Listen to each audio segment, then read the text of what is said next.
আমি অসহায় তাই এত দূরে রই, আমি অসহায় তাই এত দূরে রই, শুধুই সালাম জানাই মদিনা। তো বাড়িয়ে দিলেন। এই বিশ্ব ইতিহাসে প্রথম মুয়াজ্জিন যদি কাউকে খুঁজতে হয় তিনি হলেন সাইয়্যিদনা হযরতে বেলাল রাদিয়াল্লাহু তাআলা। ও মুসলমান ইমানদার আল্লাহর গোলাম, আজকের যেমন নবী দিবসের মাহফিল হয় মুসলমান ভুলে গেলে চলবে না। মায়ার নবী কিন্তু 12 রবিউল আউয়াল, এই রবিউল আউয়াল চাঁদেই যেমন এসেছেন আবার এই রবিউল আউয়াল চাঁদে তিনি ওয়াফাত হয়ে চলে গেছেন। মায়ার নবী যেদিন ইন্তেকাল হয়ে গেল, বিশ্ব নবী ইন্তেকাল হলেন সোমবারের দিন। আল্লাহর নবীর লাশ মোবারক খানা, জানাজার ইমাম কেউ হলেন না, জানাজার ইমাম কেউ হলেন না। একে একে একে একে একে একে সবাই জানাজা পড়লেন ফেরেশতা, এমন করে জিন, এমন করে মানুষ সবাই জানাজা পড়লেন। আল্লাহর নবীর দাফন হচ্ছে। সোম গেল, মঙ্গল গেল, বুধবারের দিন আসরের নামাজ বাদ বিশ্ব নবীর দাফন হয়। এরে মুসলমান ইমানদার আল্লাহর গোলাম, ওই বিশ্ব নবীকে দাফন করার পর হযরত আব্দুল্লাহ ইবনে আব্বাস রাদিয়াল্লাহু তাআলা তিনি হাত মুখ ধৌত করে নিয়ে বাড়িতে গেলেন না, অজু বানিয়ে নিয়ে মদিনার মসজিদের ভিতরে ঢুকে 2 রাকাত নামাজ আদায় করে তিনি আল্লাহ দরবারে ডুকরে ডুকরে কাঁদছেন আর বলছেন, আল্লাহ আমার চোখ দুটো অন্ধ করে দেন, আমার চোখ দুটো অন্ধ করে দেন, আমার চোখ দুটো অন্ধ করে দেন। আল্লাহ, যে চোখে আমি বিশ্ব নবীকে দেখতে পাই না, ওই চোখ দিয়ে আমি মদিনার পাহাড় পর্বত গাছপালা আমি কিছুই দেখতে চাই না। আল্লাহ আমার চোখ দুটো অন্ধ করে দেন, আমার চোখ দুটো অন্ধ করে দেন। ও মুসলমান ইমানদার আল্লাহর গোলাম, ইতিহাস সাক্ষ্য দেয় হযরত ইবনে আব্বাসের সেই দিন থেকে 2টা চোখ মরণ পর্যন্ত অন্ধ ছিল, তিনি চোখে দেখেন নাই। হযরতে বেলাল রাদিয়াল্লাহু তাআলা নবীকে দাফন করার পর ফিরে এলেন মদিনার মসজিদে। আসার পর পুটলা সব গুছিয়ে নিয়ে, কাপড় চোপড় গুছিয়ে নিয়ে এইভাবে পিঠের উপরে করে হন্তদন্ত হয়ে মদিনা ছেড়ে চলে যায়। হযরতে ওমর বলে, ভাই বেলাল কোথায় যাও? বেলাল বলে, ও নবীর সাহাবী, আমি আর এই মদিনায় থাকতে চাই না, মদিনার শহর যেন আমার কাছে অন্ধকার, নবীবিহীন মদিনা আমি বেলাল সহ্য করতে পারবো না। হযরতে ওমর বলে, ও ভাই বেলাল, মদিনা ছেড়ে তুমি যদি চলে যাও মদিনার মসজিদে আজান দেবে কে? বেলাল বলে, আমি বলতে পারবো না। এর নবীর উম্মতের দল, ওই বেলাল মদিনা শহর ছেড়ে চলে গেলেন দামেস্কের শহরে, যে দীর্ঘ 6টা মাস পাগলের মতো একবার এদিকে একবার ওদিকে দৌড়াতে লাগেন।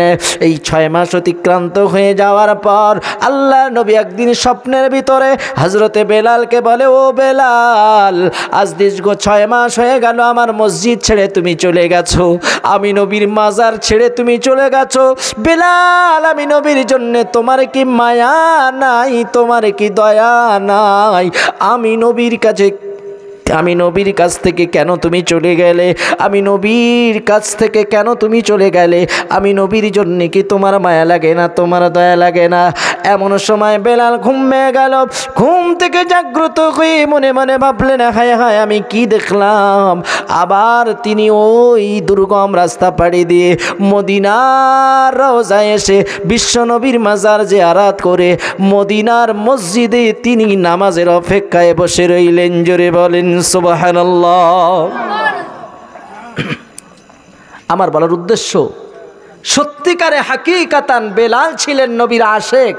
এই জন্যেই 6 মাস পার হয়ে যাওয়ার পর স্বয়ং রাসূলুল্লাহ স্বপ্নের ভিতরে দেখা দিচ্ছেন যে, বেলাল তুমি আমাকে ভুলে গেছো?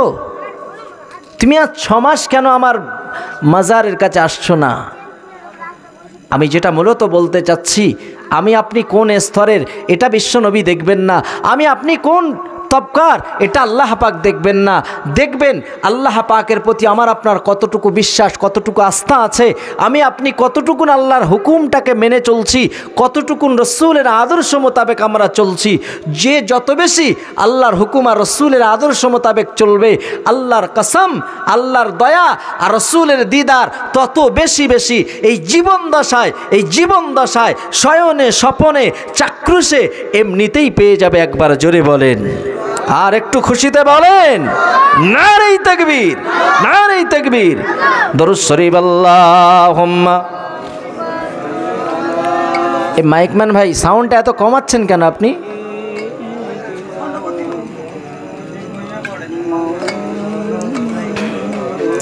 ওয়ালা আলি সাইয়্যিদিনা। মাইকম্যান নেই এখানে? আমি অসহায় তাই এত দূরে রই, আমি অসহায় তাই এত দূরে রই, শুধুই সালাম জানাই মদিনা, যাইতে পারলাম না মদিনা, দেখতে পারলাম না মদিনা নাম কত মধু,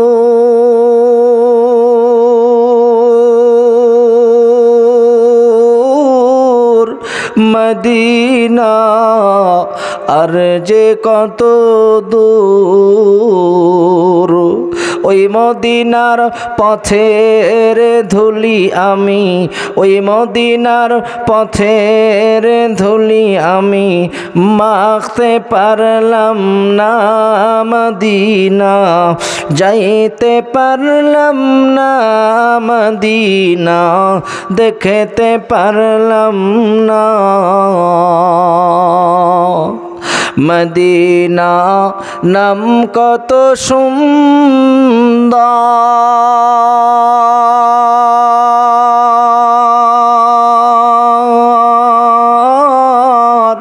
মদিনা কে দেশে অন্তর।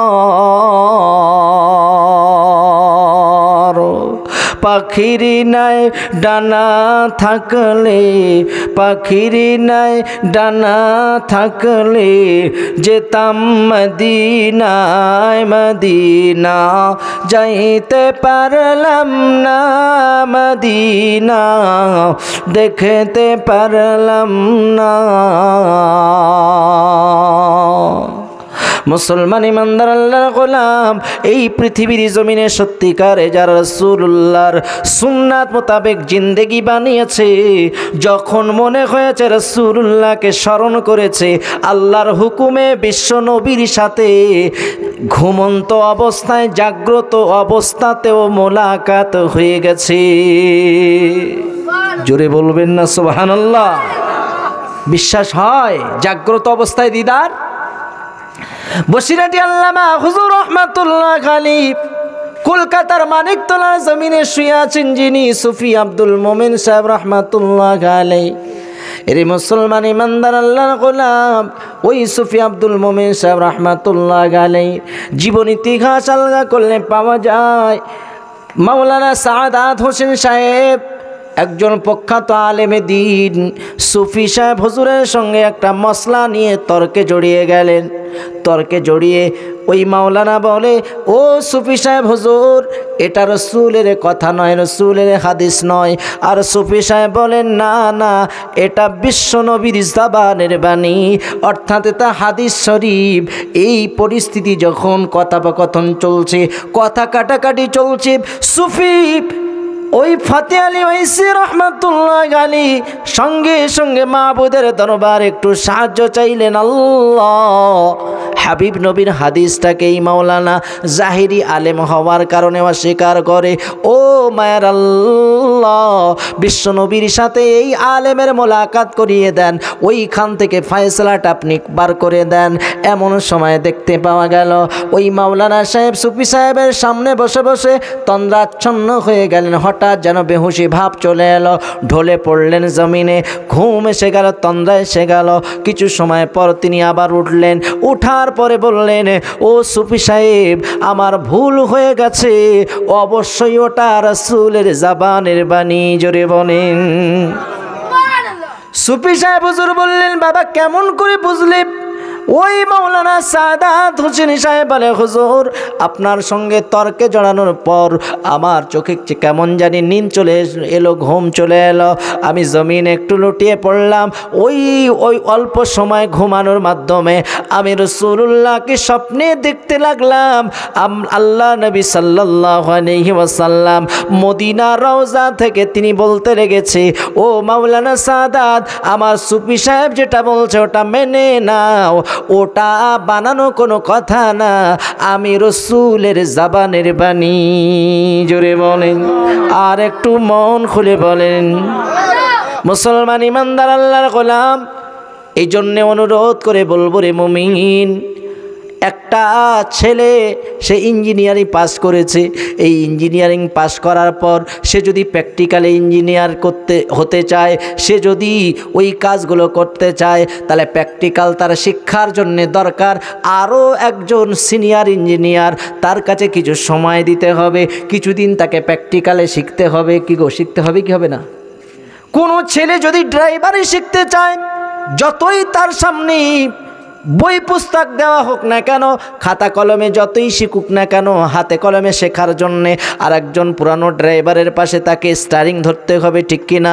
মুসলমান ইমানদার আল্লাহর গোলাম, আল্লাহ পাকের জন্যে কোরআনে মাজিদে বলেন, মাইয়াহদিল্লাহু ফাহুয়াল মুহতাদ ওয়া মাইয়ুদলিল ফালান তাজিদ লাহু ওয়ালিয়্যাম মুরশিদা।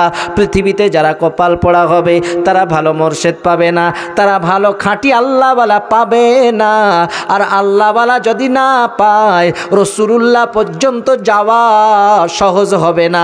আর রাসূলুল্লাহ যদি না পাওয়া যায়, আল্লাহ পাওয়া কঠিন হবে। আর আল্লাহ পাওয়া যদি কঠিন হয়, ওই বান্দার জন্য দুনিয়া আখিরাত কঠিন হয়ে যাবে। তাহলে আমাদের কি করতে হবে? আমরা যদি আল্লাহ এবং রাসূল পেতে চাই, সর্বপ্রথম আমাদের দরকার একজন হাক্কানি আলেমের পিছে সময় দেওয়া। ওই যে বললাম, আপনি ড্রাইভার হবেন, আর একজন ড্রাইভারের পাশে বসে আপনি সময় দেবেন না, আপনি ড্রাইভার হবেন, কোচু হবেন। হতে পারবে কি? অন্যের গাড়ি যাবে সোজা গন্তব্যে, আর এর গাড়ি যাবে পানাপুকুরে বা খালে বিলে, কারণ তো শেখেনি। এই জন্য হাক্কানি আলেমের পিছে সময় দাও। হাক্কানি আলেম কি?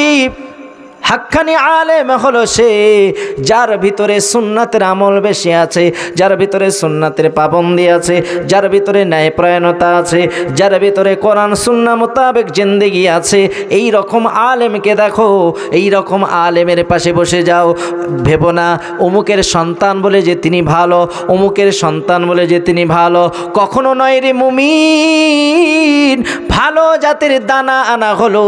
আমার জীবনতলা এলাকা উচ্ছে চাষ বিখ্যাত হয়, কিন্তু ভালো দানা গত বছরের হিসাব বলছি, ওরা বলছিল ভাই এক একটা দানা প্রায় 5 টাকা করে পড়ে গেছে এই খুবই পর্যন্ত দেওয়ায়। অথচ মুসলমান ইমানদার আল্লাহর গোলাম, ওই ভালো দানা থেকেও উচ্ছে অনেক দেখা গিয়েছে পোকা লাগা বেরিয়েছে। এমনটা হয় কি হয় না?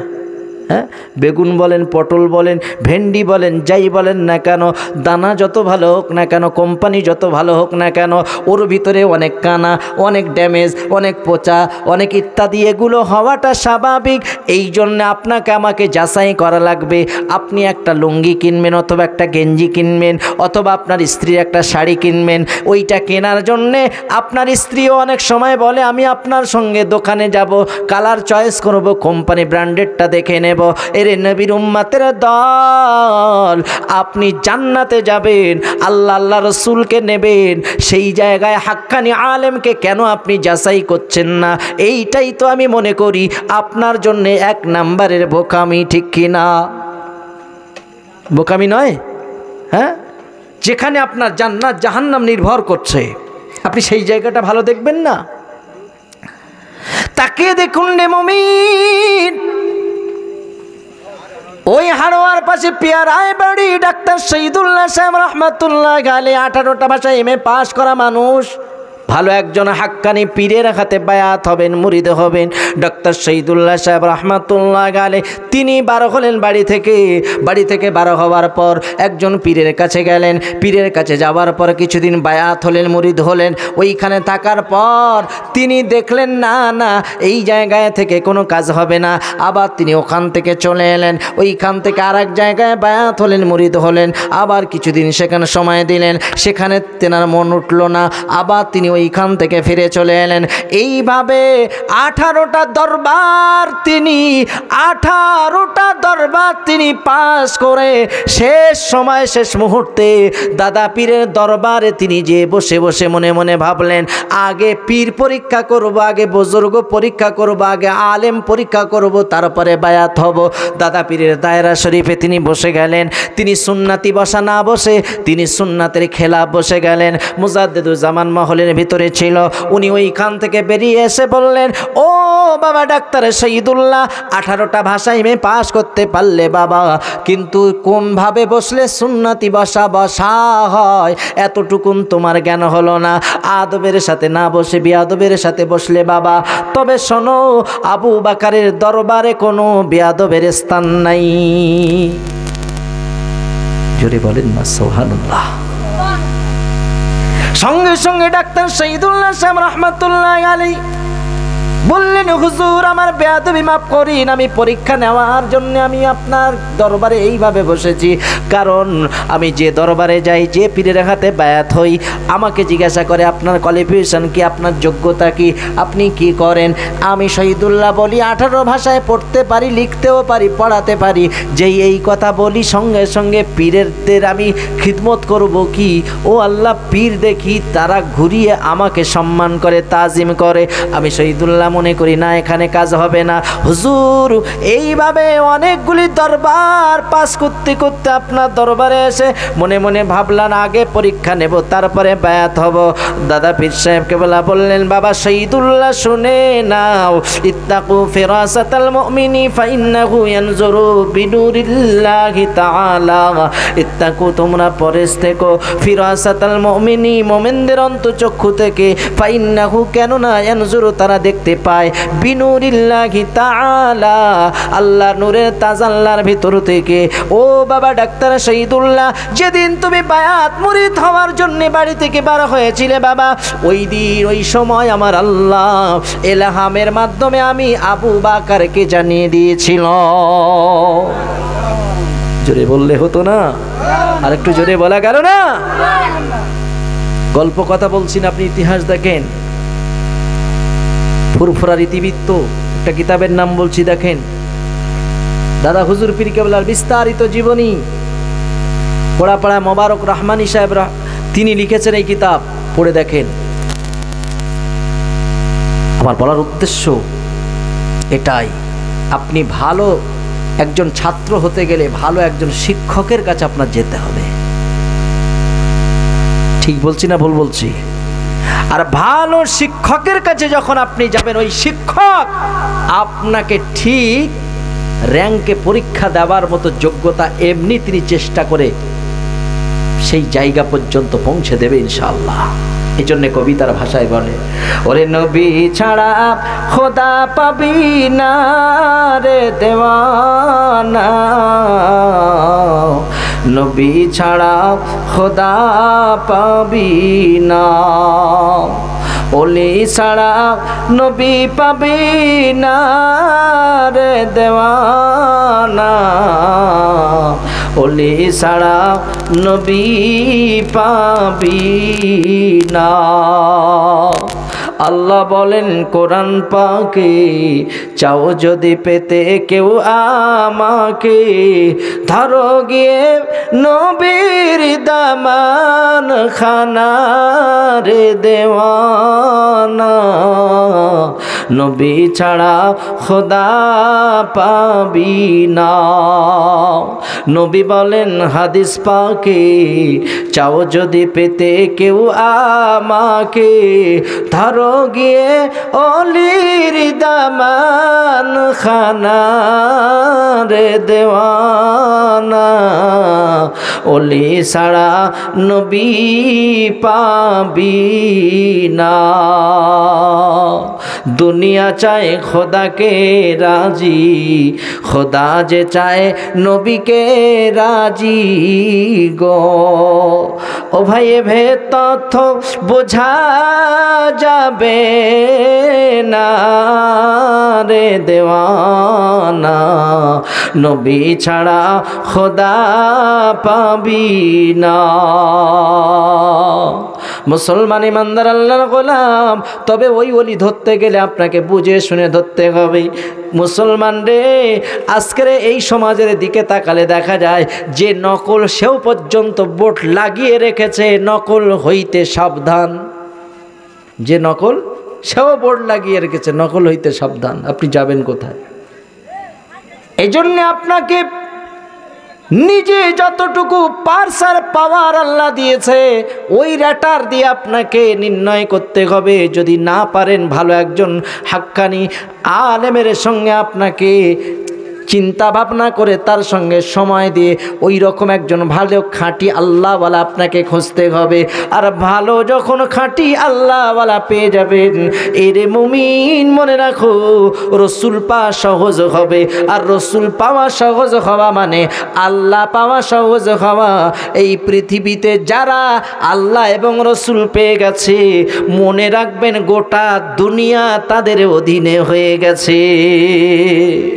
চুরি বলবেন না সুবহানাল্লাহ? নারে তাকবীর, নারে তাকবীর। আল্লাহ এবং রাসূল যারা পেয়ে গেছে, প্রিয় ভাইরা আমার, সত্যিকারের রাসূলের আশিক যারা, দেওয়ানা যারা, তাদের সিমটম হলো এটাই। তারা প্রত্যেকটা কাজ করার আগে চিন্তা করবেন, এই কাজ করাতে আমার রাসূল খুশি হবে নাকি অসন্তুষ্ট হবে। যেমন আপনারা নবী দিবস করছেন, শাহ ওয়ালিউল্লাহ মুহাদ্দিস দেহলভী রাহমাতুল্লাহ আলাইহি তার জীবনীতে পাওয়া যায় তিনি এই রকম মিলাদের মাহফিল করতেন 12 রবিউল আউয়াল। শ্রোতাদের জন্য তাবারকের ব্যবস্থা করতেন, তিনি খানার ব্যবস্থা করতেন। একটা বছর এত অভাব দেখা দিল, শাহ ওয়ালিউল্লাহ মুহাদ্দিস দেহলভী রাহমাতুল্লাহ আলাইহি মেহমানদারি করানোর জন্য তিনি তেমন কিছু পেলেন না। বাড়িতে কিছু কাঁচা ছোলা কিনে ভিজিয়ে দিলেন। ওই ছোলা ভিজানোগুলো নিয়ে জলসার সেদিন তাবারক হিসাবে শ্রোতাদের কাছে দিচ্ছেন, আর চোখ দিয়ে টপ টপ টপ টপ করে পানি পড়ে। শাহ ওয়ালিউল্লাহ মনে মনে ভাবলেন, আহা, আজকের আমার সংসারে অভাব বলে আমি ওয়ালিউল্লাহ আজকের মাহফিলের শ্রোতাদের তেমন কিছু দিতে পারলাম না। এক মুঠো করে কাঁচা ছোলা তিনি ওই ছোলা তুলে দিচ্ছেন আর ঝরঝর করে কাঁদছেন, কেননা তার মন ভরেনি। আহা, আমার নবীর মহব্বতে যদি আরো ভালো কিছু দিতে পারতাম, আমি ওলিউল্লাহর কলিজাটা ভরে যেত। এইভাবে ছোলা দিতে দিতে দিতে দিতে একটা সময় ছোলা দেওয়া শেষ হয়ে গেল। সকল শ্রোতারা বিদায় হয়ে চলে গেল। শাহ ওয়ালিউল্লাহ মুহাদ্দিস দেহলভী রাহমাতুল্লাহ আলাইহি বাড়িতে চলে গেলেন। এইবারে বিছানায় তিনি শুয়ে গেলেন। শুয়ে যাওয়ার পর তন্দ্রা এসে গেল, শাহ ওয়ালিউল্লাহর চোখে নীল এসে গেল। তিনি ঘুমিয়ে পড়লেন। ঘুমিয়ে পড়লেন ঠিকই, কিন্তু চোখে তার পানি, বুকে তার ব্যথা। আহা, আজকের মাহফিলে আমি ছোলা ছাড়া অন্য কিছু দিতে পারলাম না। এই ঘুমন্ত অবস্থায় শাহ ওয়ালিউল্লাহ মুহাদ্দিস দেহলভী দেখেন ঘুমের ভিতরে বিশ্ব নবী রাসূলুল্লাহ হাবিবুল্লাহ ওলিউল্লাহর মাথার দ্বারে দাঁড়িয়ে দাঁড়িয়ে এমন করে ওই হাতের ছোলা নিয়ে দাঁড়িয়ে আছে। জোরে বলেন সুবহানাল্লাহ। স্বপ্নের ভিতরে শাহ ওয়ালিউল্লাহ মুহাদ্দিস দেহলভী রাহমাতুল্লাহ আলাইহি তিনি জিজ্ঞাসা করলেন, বাবা শাহ ওয়ালিউল্লাহ মুহাদ্দিস দেহলভী রহমাতুল্লাহ আলাইহি তিনি জিজ্ঞাসা করলেন, ইয়া রাসূলুল্লাহ, আপনি ছোলা কোথায় পেলেন? হুজুর বললেন, বাবা ওয়ালিউল্লাহ, চিন্তা করো না, টেনশন করো না, তোমার মাহফিলে অভাব বলে তুমি তেমন কিছু দিতে পারো নাই, এটা আমি বুঝলাম, কিন্তু শোনো, আজকের তোমার মাহফিলটা মাহবুদের দরবারে এত মনোনীত হয়েছে, এত পছন্দনীয় হয়েছে, আল্লাহ পাকের কোটি কোটি রহমতের ফারিস্তা ও বাবা ওলিউল্লাহ তোমার মাহফিলে আল্লাহ নাজিল করেছে। বাবা ওলিউল্লাহ, তোমার মাহফিল আল্লাহর দরবারে মনোনীত হয়েছে বলে আমি রাসূলুল্লাহ হাবিবুল্লাহ মদিনার রওজায় থাকতে পারি নাই, আমি ওইখান থেকে তোমার মাহফিলে হাজির হয়েছিলাম। ও বাবা ওলিউল্লাহ, ও বাবা ওলিউল্লাহ, যখন তুমি ছোলা দিতেছিলে বাবা, ওই সময় আমি নবী দাঁড়িয়ে দাঁড়িয়ে তোমার হাত থেকে ছোলা নিয়েছিলাম। প্রিয় ভাই, আমার বলার উদ্দেশ্য এটাই, সত্যিকারের রাসূলের আশিক যারা, সত্যিকারের নবী প্রেমিক যারা, তারা চলতে ফিরতে উঠতে বসতে খেতে শুতে আমার রাসূল এতটুকু অসন্তুষ্ট হবে সে কখনোই বরদাস্ত করবে না। ঠিক বললাম না ভুল বললাম? ও যুবক ভাইরা আমার, বিশ্বনবী তোমাকে বড় ভালোবাসে, বড় মহব্বত করে। ও সোনার ভাই, নওজোয়ান যুবক, নবী আমার এক সময় বয়ান করতে করতে বলেছিলেন, আমি রাসূলুল্লাহ জানিয়ে দিলাম আল্লাহ পাক যখন তার বান্দাদেরকে জান্নাতে দেবেন, বান্দীদেরকে জান্নাতে দেবেন, আল্লাহ পাক যুবক যুবতীদেরকে জান্নাতে দেবে, আল্লাহ বয়স্ককে জান্নাতে দেবে না। একজন বৃদ্ধা শুনে তো অবাক হয়ে গেলেন, বেহুশ হয়ে জমিনে পড়ে গেলেন। মায়ার নবী মাথায় হাত বুলিয়ে বলে, ও বৃদ্ধা, চিন্তা নাই, আল্লাহ তোমাকেও যখন জান্নাতে দেবে ওই রকম যুবক বানিয়েই তবে জান্নাতে দেবে। জোরে বলে প্রিয় নবীর আশিক উম্মতের দল, ও যুবক সোনা মানিক, তুমি যে মনে করছো আমার এখন সময় আছে, নবী দিবসের মাহফিলের জলসা শোনো, মন ভরে যায়, কিন্তু পরের দিন ফ্রি ফায়ার খেলতে ভুলে যাও না। এর নবীর উম্মতের দল, তাসের আড্ডায় জুয়ার আড্ডায় বসতে ভুল করো না। এটা নবীর আশিকের পরিচয় নয়, এটা এক নম্বরে হাকিকাতান চিটিংবাজের পরিচয়। কেননা আল্লাহর কোরআন বলে, ইন্নাল্লাযীনা আমানু সুম্মা কাফারু সুম্মা আমানু সুম্মা কাফারু সুম্মা ইজদাদু কুফরান লাম ইয়াকুনিল্লাহু লিয়াগফির লাহুম ওয়ালা লিয়াহদিয়াহুম সাবিলা। যারা সকালে মুমিন হবে সন্ধ্যায় কাফের হবে, সন্ধ্যায় মুমিন হবে সকালে কাফের হবে, মানে বারবার কথা ঘোরানো, মানে বারবার কথা ঘোরানো, মানে বাংলায় বলে চিটিংবাজ, আরবিতে যাকে বলা হয় মুনাফিক। আল্লাহ পাক বলে এর স্থান কোথায় জানো? বাশশিরিল মুনাফিকিনা বিআন্না লাহুম আযাবান আলীমা।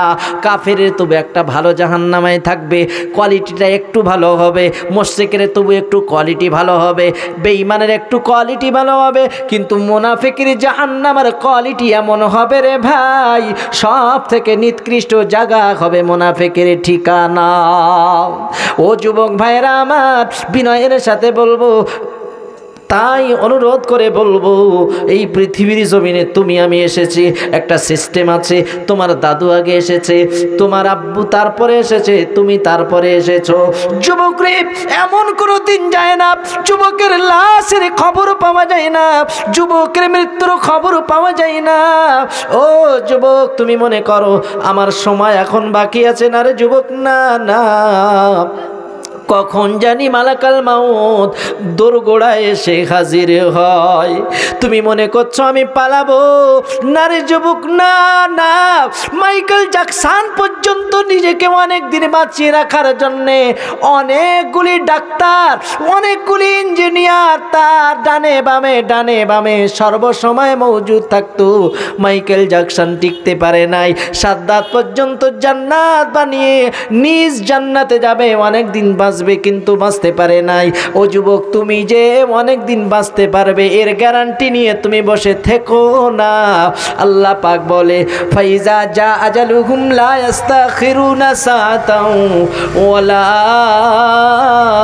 ইস্তাকদিমুন। নির্দিষ্ট সময় আজরাইল তোমার সামনে হাজির হবে, যদিও তুমি সুরক্ষিত কুঠিরে লুকায়িত থাকো, সাত সমুদ্রের পানির তলদেশে যদি তুমি কাচের সুরক্ষিত ঘরের ভিতরে অবস্থান করো রে ভাই, মালাকাল মাউত কিন্তু সে জায়গায় হাজির হবে।